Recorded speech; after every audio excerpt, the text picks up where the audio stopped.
افسانہ عزت دار افسانہ نگار محمد اسلم۔ موسم سرما کی طویل رات کا آخری پہر بھٹو آباد پر اتر چکا تھا۔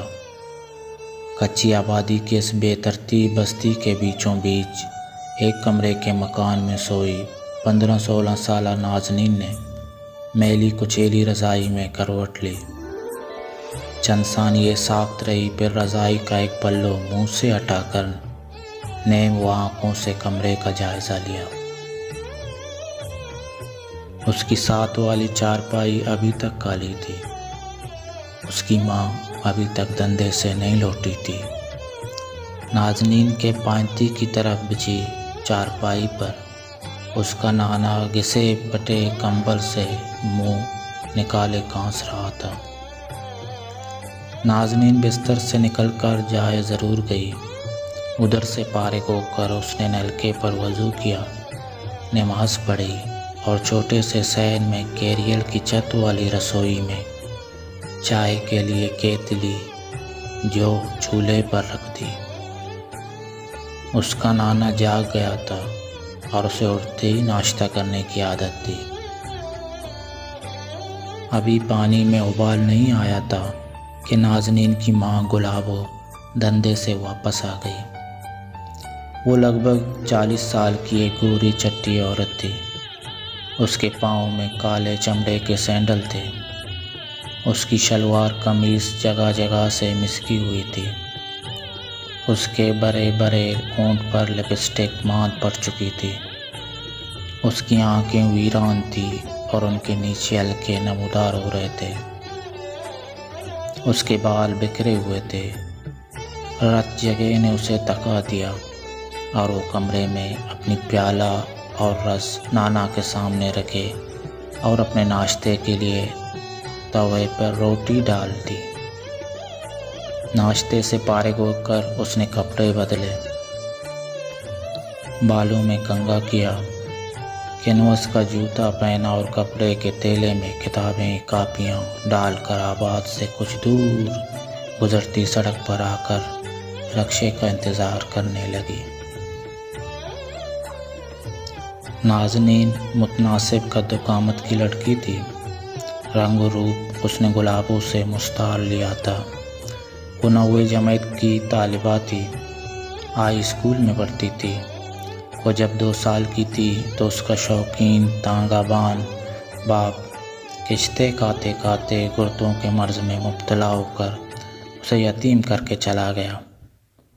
اس کا نانا کسی کام جوگا نہ تھا اور یوں اس کی اور نانا کی کفالت کی ساری ذمہ داری اس کی ماں پر آن پڑی تھی۔ ان پڑھ ہونے کے سبب اس کی ماں کے پاس سوائے اس کے جوان جسم کے کچھ نہ تھا اور یوں ایک رنڈی بن کر رہ گئی۔ یہ گلابوں کی زندگی کے شب و روز کا رد عمل تھا یا کچھ اور کہ نازنین کی زندگی کے طور اتوار اپنی ماں کے برعکس تھے۔ وہ 5 وقت کی نمازی تھی۔ باہر نکلتے وقت سر پر چادر لیتی اور اس کی عادات و سکنات عفت و شرم کی گماس تھیں۔ یہی وجہ تھی کہ جب کبھی آبادی کا کوئی اوباش اس پر غلط نگاہ ڈالتا تو اسے ایسی درست نظروں سے دیکھتی کہ اسے پھر ایسی حرکت کرنے کی جرت نہ ہوتی۔ ابھی پچھلے ہی دنوں فضلو دہلی کے بیٹے عاشق نے اس کی طرف غور کر سٹھی بجائی تو اس نے اسے کھا جانے والی نظروں سے دیکھتے ہوئے کہا تھا، یہ سٹھی اپنی بہن کو بجا کر دکھانا، وہ خوش ہوگی۔ سڑک پر انتظار کرتے اسے 10-15 منٹ ہوئے تھے کہ اس کا رکشہ دوسری لڑکیوں کے ساتھ وہاں آیا اور وہ اس میں بیٹھ کر اسکول روانہ ہو گئی۔ زندگی کی گاڑی چلتی رہی۔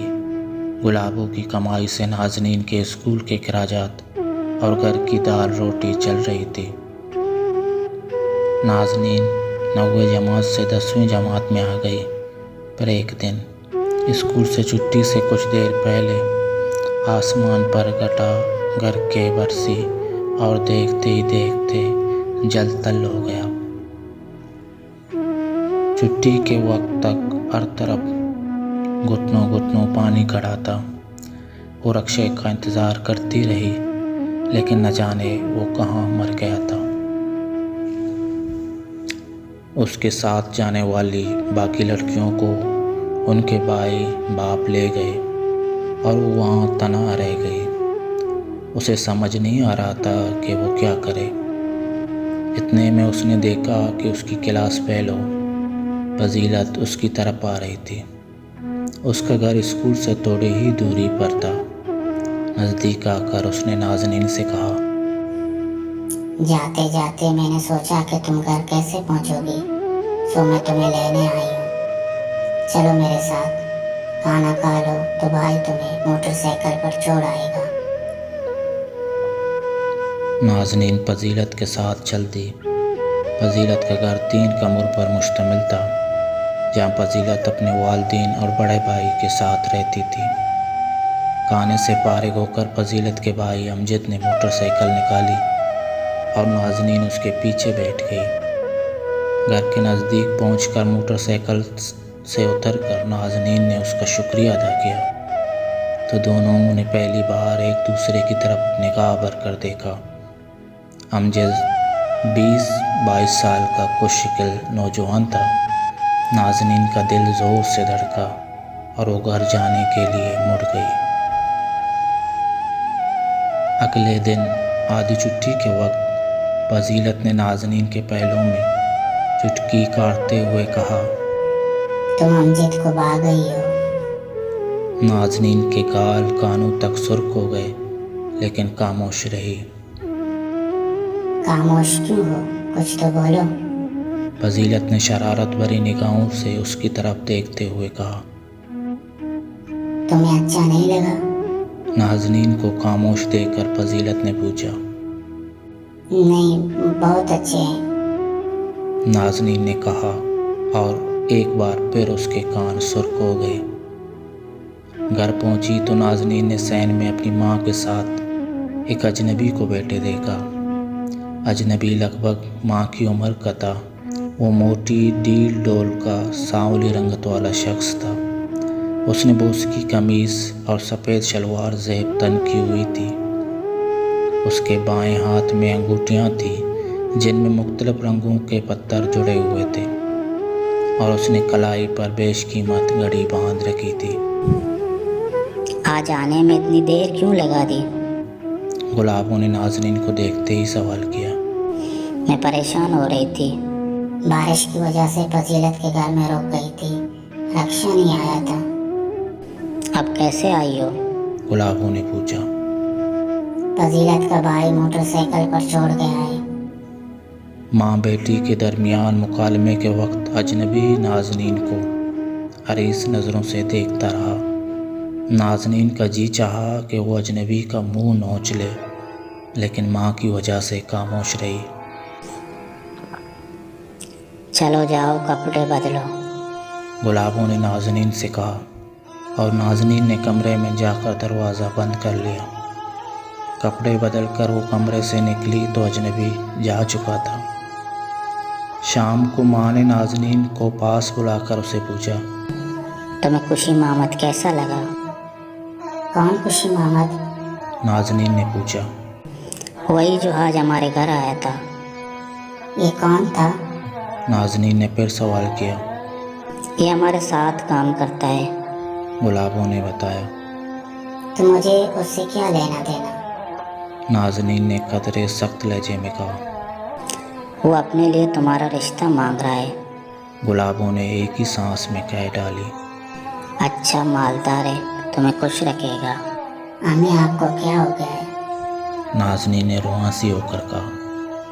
आप क्यों मुझे अपनी वाली दलदल में धकेलना चाहती हैं? ऐसी बात नहीं बेटा, वो तुम्हें घर की इज्जत बना के रखेगा। गुलाबों ने कहा। उसने मुझसे वादा किया है। अब इज्जतदारों के रिश्ते तो हमारे घर आने से रहे। नाज़नीन मज़ीद कोई बात कहे उठ गई और कमरे में जाकर दुपट्टे में मुंह देकर रोने लगी। एक दिन स्कूल से छुट्टी के वक्त फजीलत ने नाज़नीन से कहा, कल मेरी मंगनी की रस्म है, तुम छुट्टी के बाद हमारे घर आ जाना। रस्म के बाद अमजद तुम्हें छोड़ आएगा। दूसरे दिन स्कूल के लिए घर से निकलते वक्त नाज़नीन ने नाना को छुट्टी के बाद घर देर आने के बारे में मुतल्ला कर दिया। रक्शे में बैठते हुए नाज़नीन अमजद के साथ मतवक्का मुलाकात पर दिल ही दिल में खुश हो रही थी। प्रोग्राम के मुताबिक छुट्टी होने पर वो फजीलत के घर पहुंच गई। मौके की मुनासिबत से घर को सजाया गया था। सारे घर वाले और मेहमान खुश थे। अमजद बहाने बहाने उसके नज़दीक आ रहा था और फजीलत बाई की हरकतें देखकर ज़ेर लब मुस्कुरा रही थी। मंगनी की रस्म में शाम हो गई और पुरतकल्लुफ़ चाय के इख्तिताम तक अंधेरा छा गया। अमजद ने मोटरसाइकिल निकाली। नाज़नीन उसके पीछे बैठ गई और वो कच्ची आबादी की तरफ चले। फिर मोटरसाइकिल अचानक बाएं मुड़ गई। नाज़नीन ने अंदाज़ा लगाया कि वो रास्ते से हट गए हैं। उसने अमजद से पूछा, हम कहाँ जा रहे हैं? नाज़नीन के लहजे में तशवीश थी। बस थोड़ा सा काम है, वो करके चलते हैं, अमजद ने जवाब दिया। मोटरसाइकिल 3-4 दाएं बाएं गलियों की मुसाफत तय करके एक छोटे से मकान के बाहर रुकी। उसका दरवाज़ा बाहर से मुक़फ़ल था। अमजद ने दरवाज़े का ताला खोला, मोटरसाइकिल समेत अंदर दाखिल हो गया और मोटरसाइकिल को स्टैंड पर खड़ा करके अंदर से कुंडी चढ़ा दी।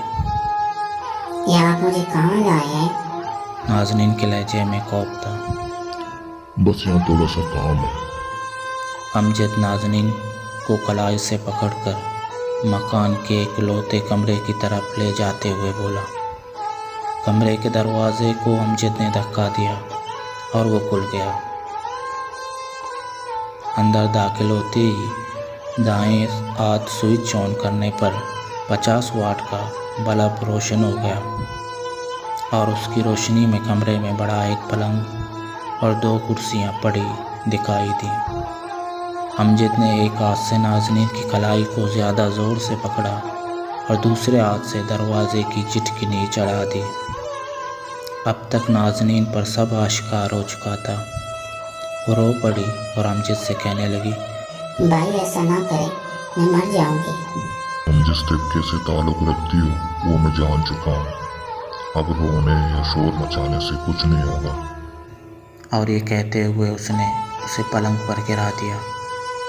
नाज़नीन घर पहुंची तो अंधेरा गहरा हो चुका था। गुलाब वो धंधे पर निकलने के लिए तैयार हो रही थी। उसकी नाज़नीन पर नज़र पड़ी तो बोली, क्या बात है, तुम परेशान लग रही हो, रोती रही हो। नहीं कोई बात नहीं, अमजद भाई की मोटरसाइकिल पर आते हुए आंखों में आवाज़ आने से पानी आ गया और कोई खास बात नहीं। और जब गुलाब वो धंधे के लिए निकलने लगी तो नाज़नीन ने उससे कहा, अम्मी खुशी मामद को आँख है तो